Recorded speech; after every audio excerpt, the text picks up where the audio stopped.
Passionate, driven, enthusiastic, euphoric. This is who we are as entrepreneurs. But how we leverage these incredible attributes to dream and build businesses that scale and grow is what this podcast is all about. Hello, I'm Josh Brown, and welcome to Franchise Euphoria.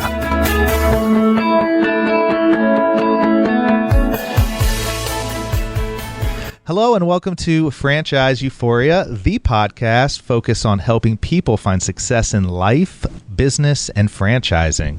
Today I am over the moon to have Jaime Tardy on the show. Jaime is a business coach and speaker that helps entrepreneurs reach their goals. Jaime and I have never met in person, but I consider her a friend and a mentor, as I've had the privilege of speaking to her numerous times. And she was instrumental in helping me get this podcast up and going.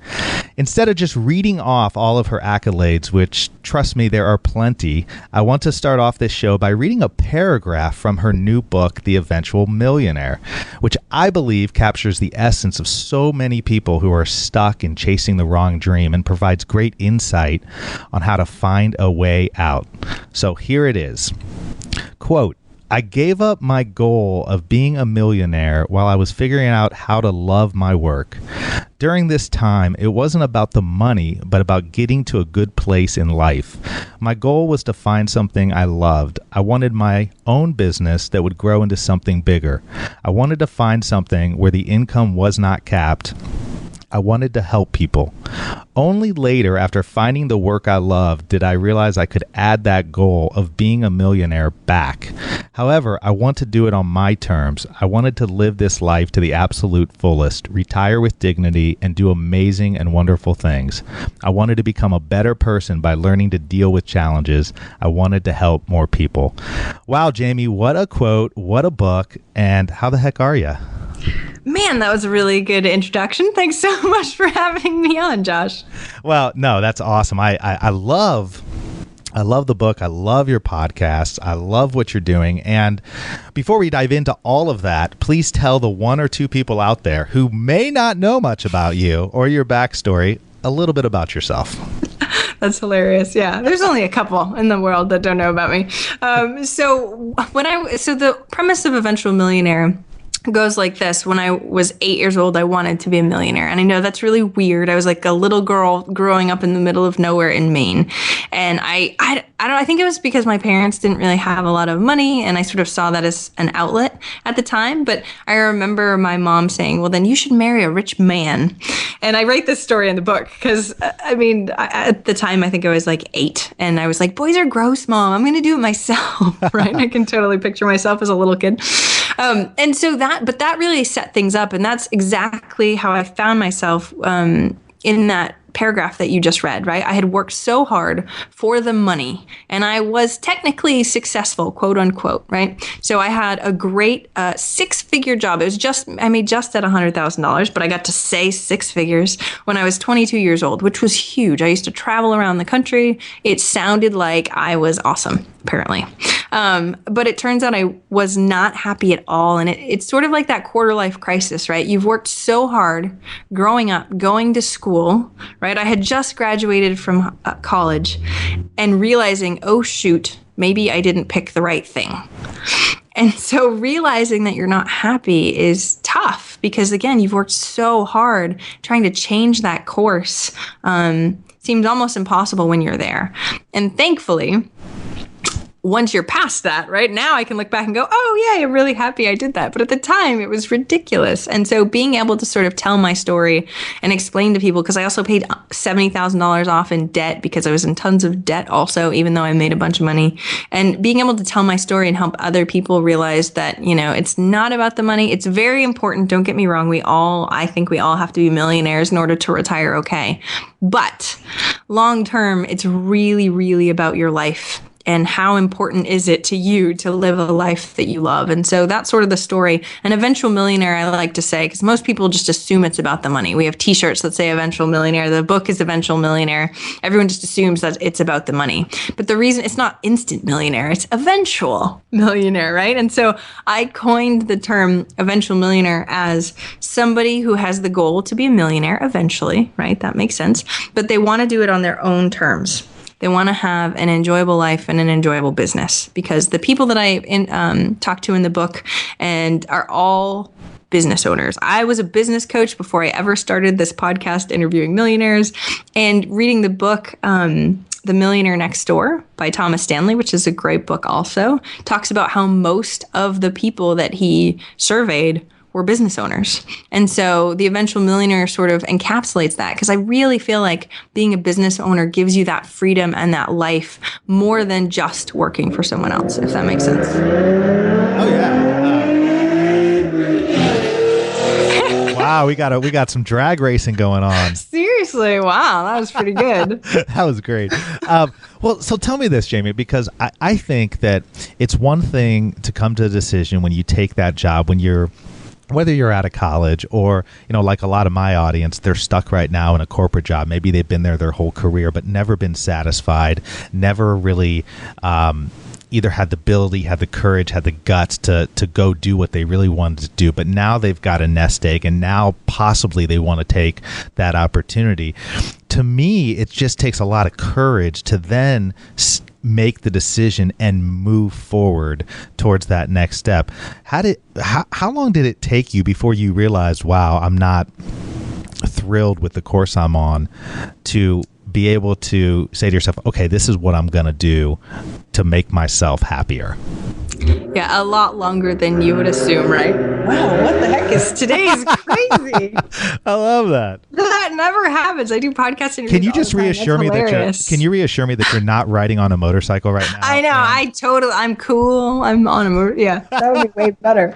It's so funny. It's a gorgeous day here in Austin, and there's a stop sign sort of close and like a pond next to my house. And so apparently people are, excited about the day too. I want to be drag racing. I don't know. I love that. Anyway, side note, right? So I think one of the things that's funny about the question you ask is that you hope it takes an instant, right? Oh, I'm unhappy. Let's do something about it. And it never ever does. I mean, in the people I've interviewed and in myself, my dad always told me to work for myself. And I was like, yeah, but you don't understand, Dad. We have to go into corporate. You have to get a good job. Like the security is there, all that fun stuff. And then my husband for a very long time also was like, you hate your job, quit. And I'm like, you don't understand. I have a stable job. He was a performing artist, and so he had a very variable income. And I was like, I have a stable income. I'm not giving that up, right?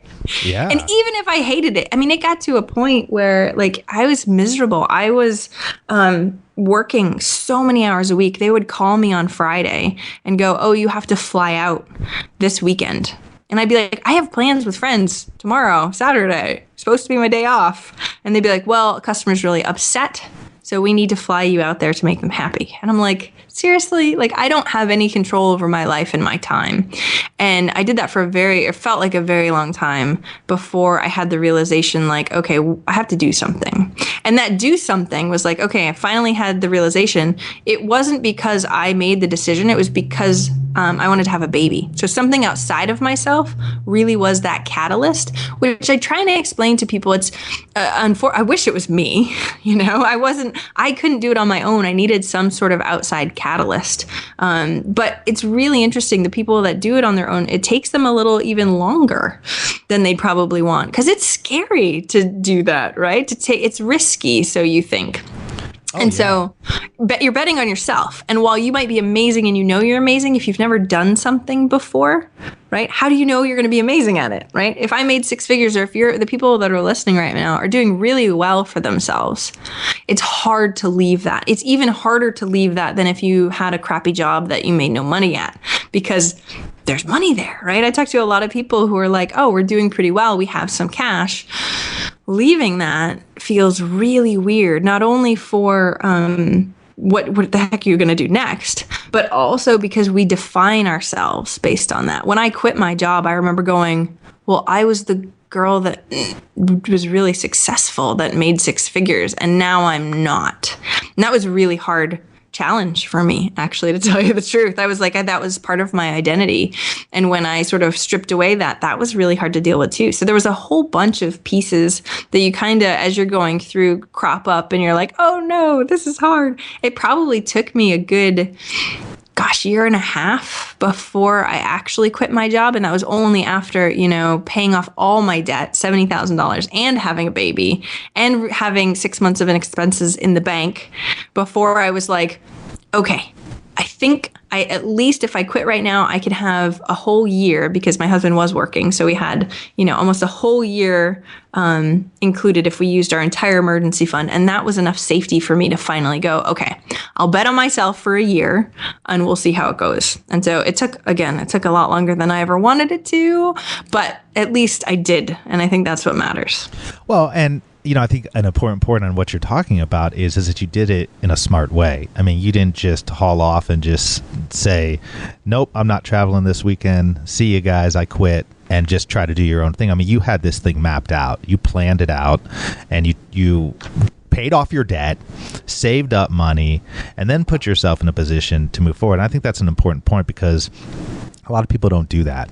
And a lot of people just hear success stories like yours and others, and they get the false notion that just winging it is the way to go. And while some people do that and they have great success, and that's kind of inspiring and it kind of gets people going, it's really not the preferred method, I wouldn't say. Well, and they don't tell you about the sleepless nights and you know what I mean, all that stuff that goes along with that too. Success stories are really easy to hear after the fact, right? Look at all those people that didn't. I'm a planner just in general. And so, yeah, I wouldn't have been able to feel safe if I didn't set myself up that way. Now, the interesting thing is I get this question a lot. I'll ask a question to myself, right? I get asked about the millionaires, because millionaires seem like they're riskier than other people, right? Is it that they're riskier, or are they entrepreneurs that are willing to take more of a risk? And I don't think so at all. A lot of them that I interviewed did the exact same thing, right? When they quit their corporate job, they really set themselves up. Only a handful did what I consider risky, like putting up the house and not really having anything as a backup plan. Most of the millionaires that I interviewed David Heinemeier Hansen from 37 Signals, Base Camp, and all those I love that programs. Yeah. I do too. Amazing company. And he was like, do not put your house up. Like, that's dumb. So he's like, calculated risks are one thing. And I feel like mine was a calculated risk, right? I had really planned on what it would look like, contingency plans. I was still scared. So, my fear was I'll end up in a van by the river or something, and then was like, okay, well, I have parents who will probably take me in before I end up in a van by the river. And so you start like backing it up. And I think having that and realizing after interviewing, 140 plus millionaires, that the reason why they're good is they know their value, right? They bank on themselves and are willing to do whatever the heck it takes in order to get there. So as long as you have that piece of mindset, even if you don't know exactly how you're going to get there yet, you're really committed to yourself in figuring it out and doing whatever the heck it takes to do that.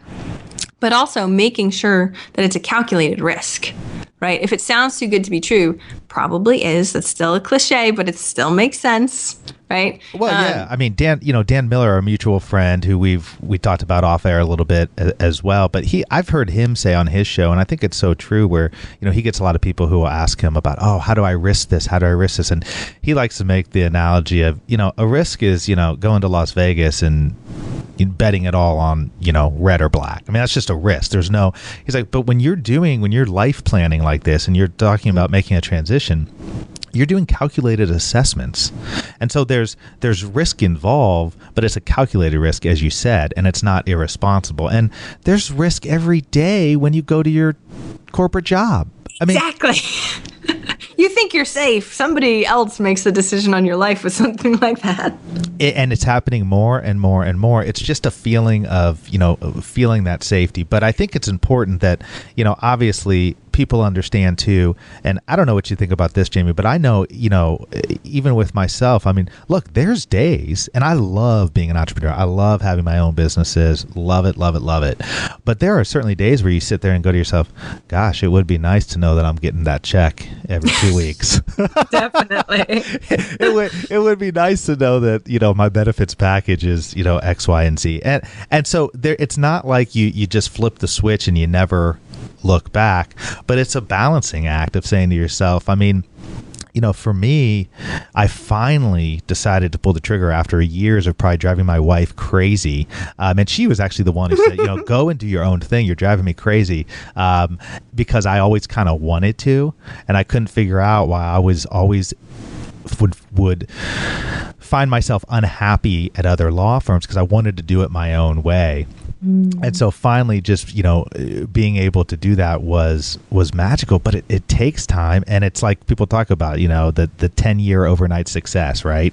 I mean, it's exactly. And it's not all happy times when you're doing it either. I mean, I think that's a huge point that you make of going, yeah, sometimes you're like, wow, this kind of sucks, right? And a lot of entrepreneurs, especially when we talk about success stories, we don't like to talk about that stuff because we want these people to be able to do it. And when you start telling them the truth, maybe they won't do it. No.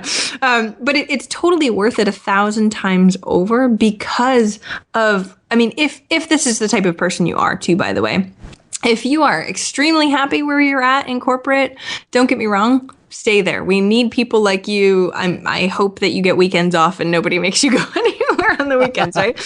But if you're not, and if you're unhappy and you can't figure out what that thing is, right? Most of the time you know in your gut what it is. It's just that it's hard to make that decision.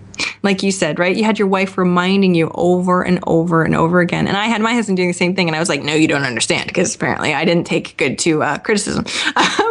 But being able to have somebody that supports you, call you out on some of the stuff that you know is true is way easier to sort of see that as being true. Instead of you being stuck in your head like, I'm not good enough. I suck. You know what I mean? Who do I think I am? Like all these questions come up just because we're human, and they do. Even if you're super successful in the corporate field, if you've never done it before, it's hard to know on whether or not you'll be successful. Yeah. And so knowing that going into it and talking to people and listening to stories like this, of course, of going, yeah, I sucked before and I didn't know what the hell I was doing. Yay, but I did it. That's good, right?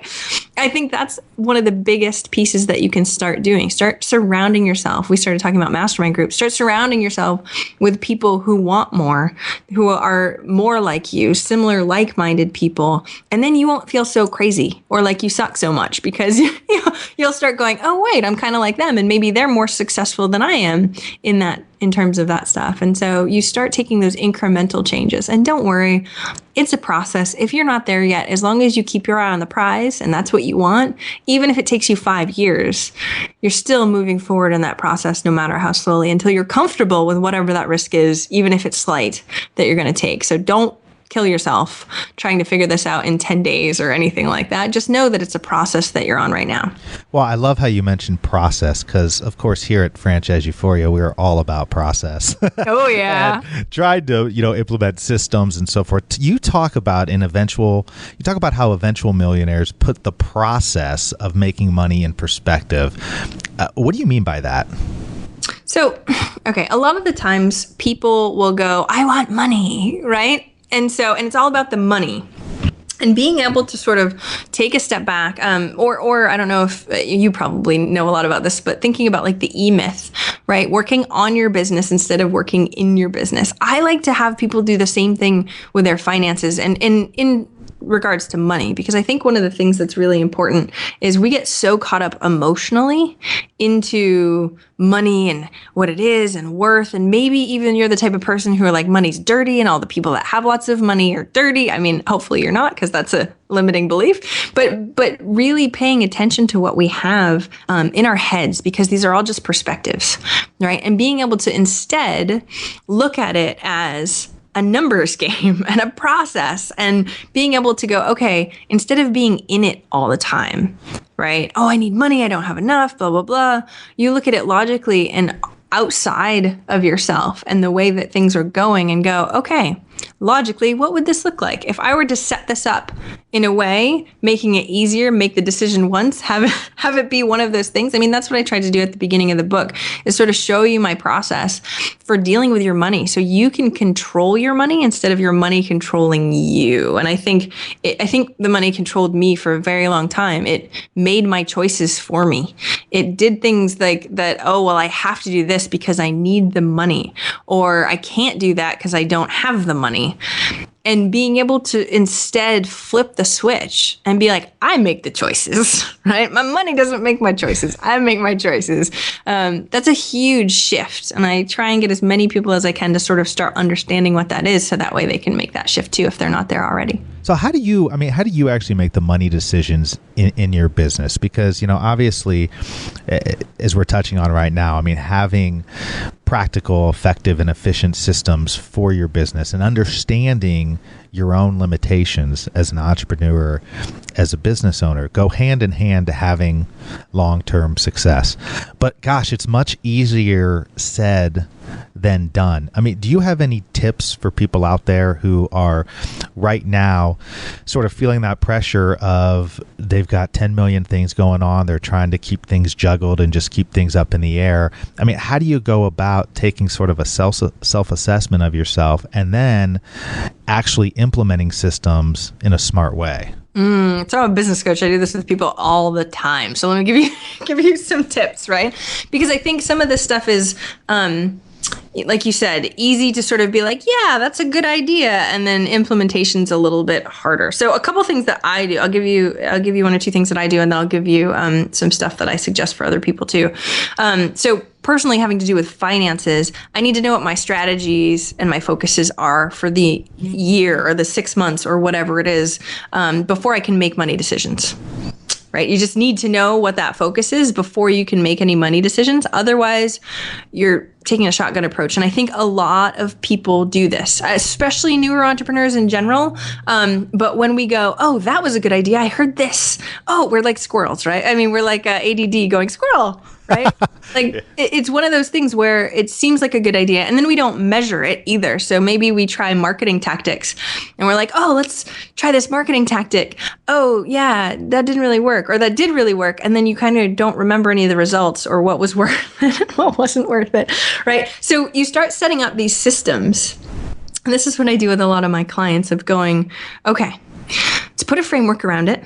We can only do one thing at a time. Unfortunately, in business, I try and have people, pick only 2 goals, because when we start going crazy, it just makes smaller incremental progress and you're not as happy being with that because you're like, okay, great. Now I'm not even moving very fast. So what we want to do is really get good and clear and focused on what our goals are. If we can do that, then we can start to go, okay, how do I make the decisions that I have in my business based on what I said that I wanted, right? Instead of just making a decision because it feels good. So thinking about the way that goes, we start figuring out the focus, the main focuses that we have, the goals that we have to be able to make decisions. And then in dealing with money specifically, budgets, right? Almost every company I go into doesn't have a budget, no matter how big they are. Or they do, but it's sort of like a winging it kind of budget. Not like, hey, we looked at last year's budget, we spent this much money. Looking at this year, how much does it look like? And so being able to really have that traction and data and setting up those systems in order to make that work is hard, because we're running around like chickens with our heads cut off in our business, going like just trying to keep afloat most of the time. But being able to set those up will allow you to start catching up, right? Getting your head above water, starting to be able to make better decisions based on better information, because you've measured stuff. And you can go, when say Christmas is coming up, and you go, okay, great. Let's look at everything last year. Last year we spent this much money. This year we want to ramp up a little bit. These are the marketing tactics that worked last year. Let's do more of that, right? We're basing it on stuff. And the only reason why we have that is because we started measuring it, right? And a lot of companies, especially newer, don't do that at all. We're, like I said, going, hey, that sounds like a good idea. Let's try that. Hey, that works. Let's do that, instead of really coming from a basis. And so being able to sort of systematize the way you run things, makes it so you don't have to make as many decisions every single time. You know this, Josh, right? So funny. You go into businesses and I look at it and I go, you're making a new decision for the same thing every week or every month. Whereas if you put a process in place, you will not have to be making that decision. It'll already be made for you, or your employees will know what it is, or something like that. So being able to have that piece takes your decision-making capacity way lower, thankfully, because entrepreneurs, we only have so much capacity for decision. I know, because when we moved, we just recently moved to Austin. So we moved to Austin. I had the book launch 2 weeks later. We sold the house beforehand. So we were like pretty much homeless, living with friends. We sold everything we owned. I spoke in Vegas for a week while we were homeless. And then we went on a Disney cruise because my husband performs there at the same time. And I'm going like, there's way too many decisions in that. Like, where are we going to live? Number one, like all of these things. My brain was fried, especially after the book launch when everything went crazy. God. I was like, how many decisions did I make in the past month and a half? It was ridiculous, seriously ridiculous. And so I could tell at the end, my decision-making skills were not as good as when I was feeling good and fresh and felt like I had something to go on. So being able to even pull that out, think about how many decisions you're making and how we can stop that a little bit, make one overarching decision so we don't have to continually decide. That's what having budgets and doing all that fun stuff in your money. If you've decided in advance when that, even in your personal life to make a decision, when you're at the checkout and you're like, ooh, this looks good. If you've already had that plan in place where you're like, yeah, I'm not going to buy any extra crap this week. Like that's just not in the budget right now. Then you don't do it. Right? The decision's already made for you, so you don't have to worry about it as much. Well, sometimes you do, but, most of the time you don't. Well, it's like you'd mentioned Michael Gerber, who obviously I love him. I love his book. It changed my life, The E-Myth Revisited. But, I heard I watched a video on YouTube from like years ago that he gave us an amazing presentation. It was like 30 minutes long, and I think it was from the 80s, and it was great. But he was talking about, he said something to the effect, and I'm paraphrasing here, but it was like, people go into business for themselves, and then a lot of them realize that they're working for an insane person. Themselves. Mm-hmm. Exactly. They're working for the worst person in the world, themselves, because they don't know what to do. They don't know how to do things. They're like you said, you're scattered. You're all over the place. So I think that's really, really great advice that you gave, and more people should do that. I think it's difficult when you're first starting out because a lot of times you just don't know. You don't have that track record, right? I mean, you don't have that measurement, but certainly, you should err on the side of being conservative, I would think, when you're first starting out. And then at the end of a year, at the end of a quarter or a couple quarters, take a look back, and now at least you have something to measure things by. Exactly. And the funny thing is since we were talking about risk before too, the people I interview are able to risk a lot more, or what looks like a lot more, right? Putting somebody who has a net worth of, $300 million plus is like, yeah, I'll totally put 10 grand on anything, right? Like 10 grand is almost nothing when you're thinking that huge. And so their decisions are different than the decisions that we make and what we're doing based on that side of the coin too. And so, but you won't be able to get there until you make the decisions now that are really important. So we're all growing as people, right? And so as you start moving forward, things start changing. Yes, you can risk a little bit more because you can bet on yourself probably a little bit more. And that, again, is all just a process. Well, and so, I mean, you as a business coach, you have to, I imagine, deal with mindset so often. I mean, mindset plays such a key role in the ultimate success of a business owner. I mean, what are some effective ways that you found to help business owners maintain a positive outlook during the most trying times? As we know, it can be difficult.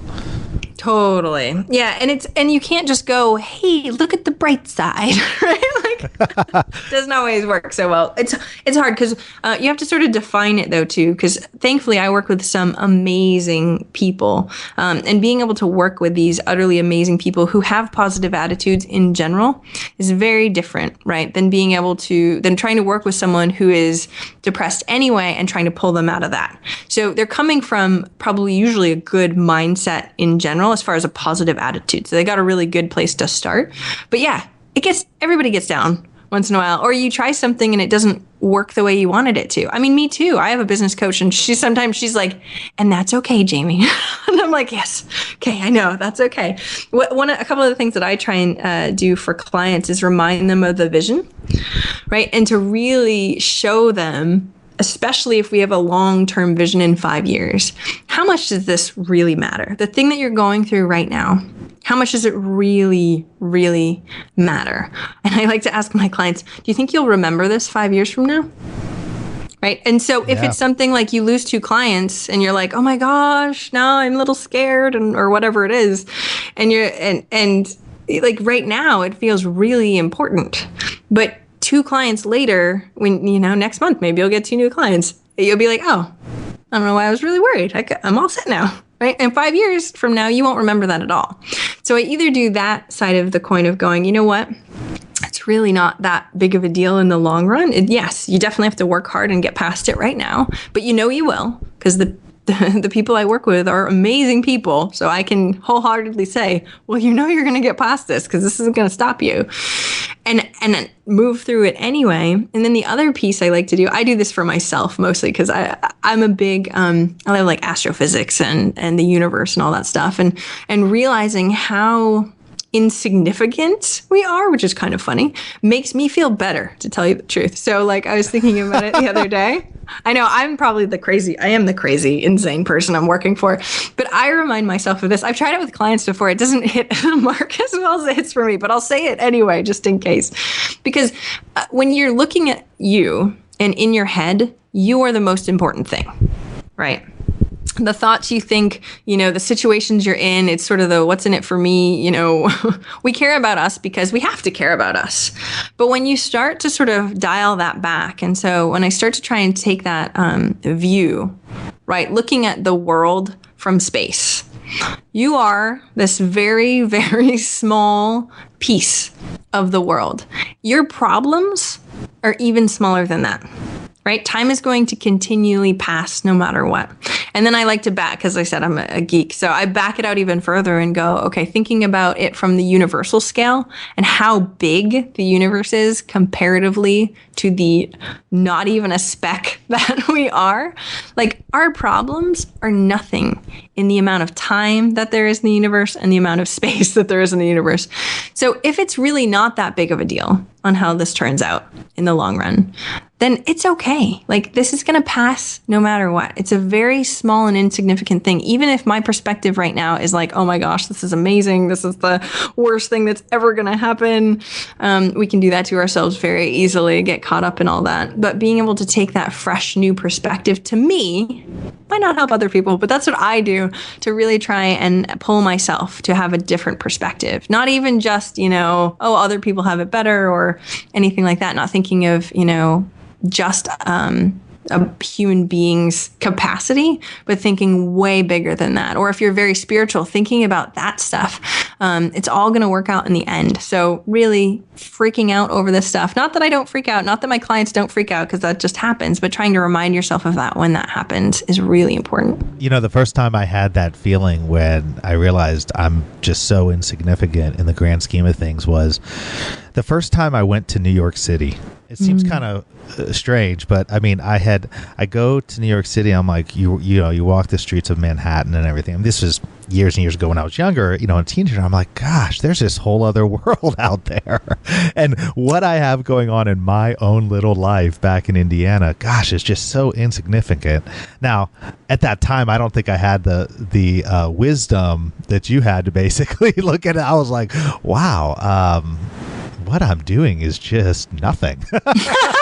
See, and that's how most people look at it. Like, oh, that makes me worse. And I'm like, no, to me, it makes your problems worse. So in the end, whatever you do, if it doesn't matter either way, but you can be happy in it, that's what I take from it. I take it as a positive, not a negative at all. Oh, I love that. Well, I mean, every entrepreneur needs to be resourceful in order to be successful. I mean, no matter how good the blueprint, there are going to be things that come up where the owner, the entrepreneur must be able to make a decision. And you interview millionaires every week, and you talk about this in your book as well. So you have an incredible network. But for those that don't have big networks or a lot of resources, how can they begin to build up their network so they have one before they need it?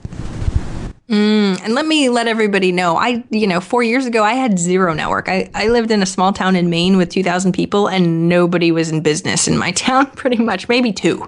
So yeah, don't get me wrong. This is not something that I was born into or anything like that. I remember the day that I wanted to go online. I was working locally as a business coach and was like, wow, I'm spending so much time driving around the middle of nowhere in Maine trying to find people to sell coaching to. And I figured since I'm a huge geek and have a degree in IT, I would go online. But again, no real network anywhere. And being able to go, well, great, what do I do in order to start cultivating that? Thankfully, we have the internet. Nobody has any excuses. Doesn't matter where you live. It doesn't matter anything like that. You can go to a coffee shop and get internet. So you can grow your network insanely from very small incremental things. So one of the very first things I did was start a mastermind group of people that I didn't even know, but were much better than me in business, and asked them to be a part. And I mean, it took a little bit, but a whole bunch of people said yes. And then they had amazing networks too. And in a mastermind group, like we talked about a little bit before, people are really there to help support you. So thankfully, since they were supporting me, it was almost as if their network was supporting me too. So they would refer people. So being able to have a mastermind group or something like that where you share those resources, you could start a mastermind group in a week and triple or quadruple, depending on how many people you have. If you have 4 other people in your group, you can quadruple your network to so many more just because of these introductions. The other thing that I try and do is introduce people that I already have in my network to try and build up those threads a little bit stronger. So seriously, at least a couple times a day usually is when I'm doing introductions. It's insane how many introductions I have in my inbox right now, especially because I just moved to Austin, so everybody's connecting me with other people. And then how many I connect with. I mean, I have 3 right now on my agenda for today to send out to introduce. Actually, a couple of them are millionaires to millionaires, which is really interesting. And so being able to do small things like that definitely add up over time. It's not like you're going to have these crazy friendships that have been built in a week, but you'll definitely be able to start putting those pieces together that will really create those resources. Because I agree. I mean, your network is a huge piece of what it is, and what they can refer you to for resources and all that fun stuff really makes a huge difference in business. Well, and I think that when people ask me that question as well, I think in this day and age with obviously the internet, the online space, and the accessibility of everybody, I tell people, look, there's really 3 things you need to do if you really want to start building your network. You got to ask. You got to just reach out to people. I mean, it's like, how did I get you on this podcast? How did I get Michael? How did I get any guests on my podcast? I didn't know them before. With the exception of a couple, I just reached out and asked. You have to do it in, I think, an authentic way, and you have to follow up. So I just really think doing that, gosh, you can build up a network fast now. And I don't know, what you think about this. I know you have to run in a couple minutes. So I just have a couple more questions, but I just think where everything's going online and with small businesses. I mean, people are always wondering, oh, what's the next tactic? Oh, how do I do this? How do I build up my resource? How do I build up my network so I can do X, Y, and Z? And I think the answer now is you got to engage, but you have to engage in a very authentic way, really being yourself. Sorry. That's hilarious. Is that a cue for me to stop talking? Yeah, I have a little button here, Josh, and I'm just pushing it whenever. I love that. But I just think that's where it's so easy now that it's almost overlooked, right? I mean, but some people just aren't outgoing like that. I mean, I think you kind of have to have a little bit of the go-getter in you to go out there and reach out and ask people. But you can really build up a network now for cheap and build up, because it just takes, like you said, I mean, with a mastermind group with a couple connections, and then they make connections and they make connections on top of that. It's amazing. Just like with money, the compounding effect. Yeah, right? Exactly. And I just interviewed a guy, his name's Nick Webb, and he's a futurist, and it's really interesting to chat with him about 3D printers and all that. And I was asking him, what does the next, 10 years look like, 20 years look like in business? And he was, this is what I think, and this is what I'm sure you think too, is that those communities, everything's getting smaller.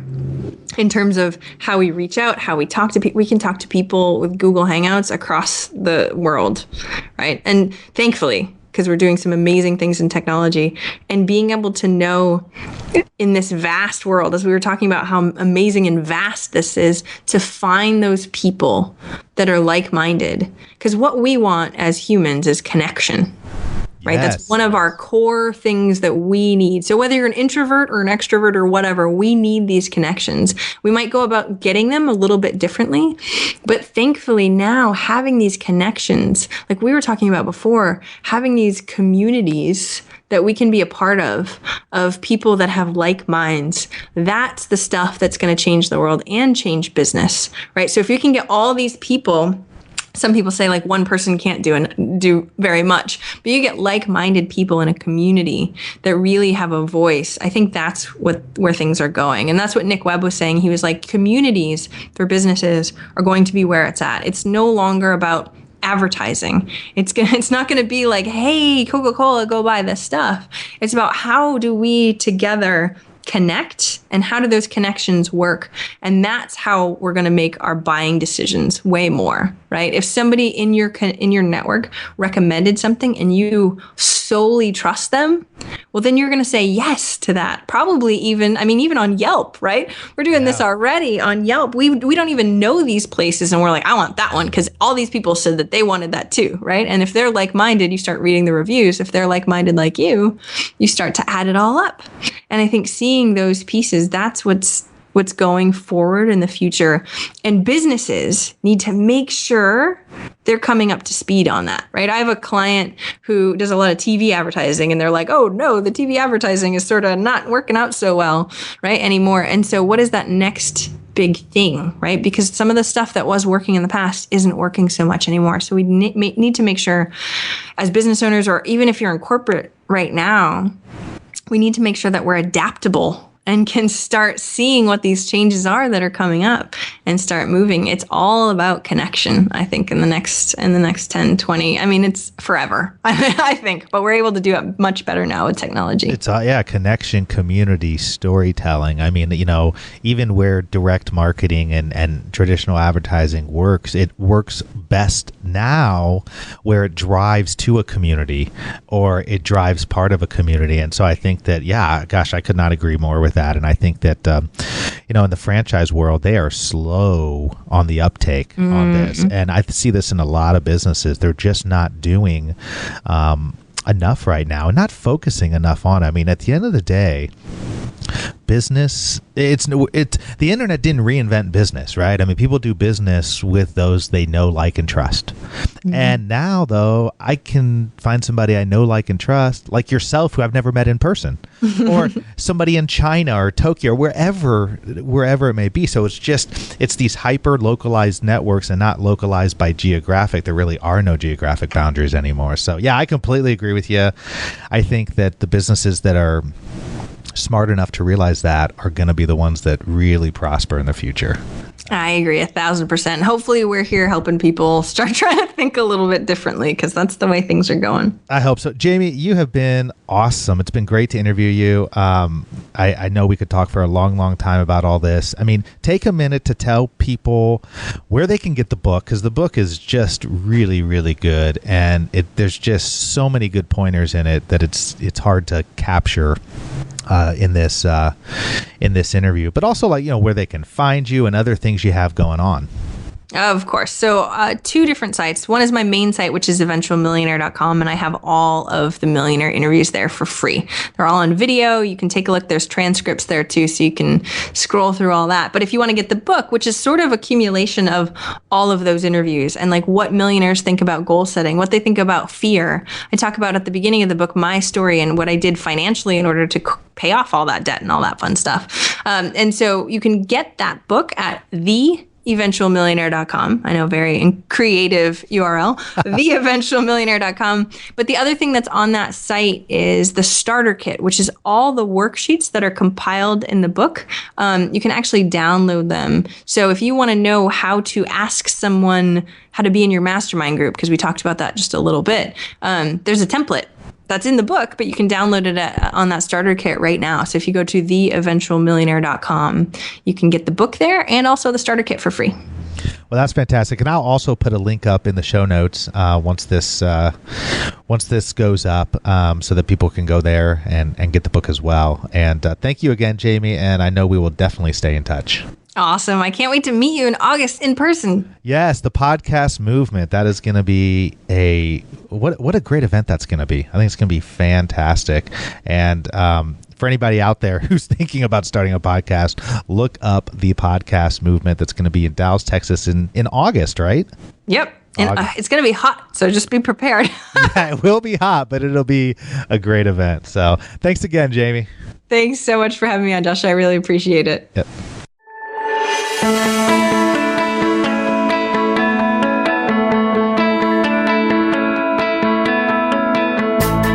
Thanks for being with us today on the Franchise Euphoria podcast. If you enjoyed this episode, please be sure to go to iTunes and provide a review. Also, please remember that although Josh Brown is a licensed and practicing attorney, nothing contained in this podcast should be construed as legal advice, because it is not. The information contained in this podcast is general and educational in nature, and none of it should be relied upon as legal advice. That being said, if you have questions for Josh and would like to contact him, please email him at josh@franchiseeuphoria.com. Thank you so much for listening, and we hope you tune in to our next weekly episode.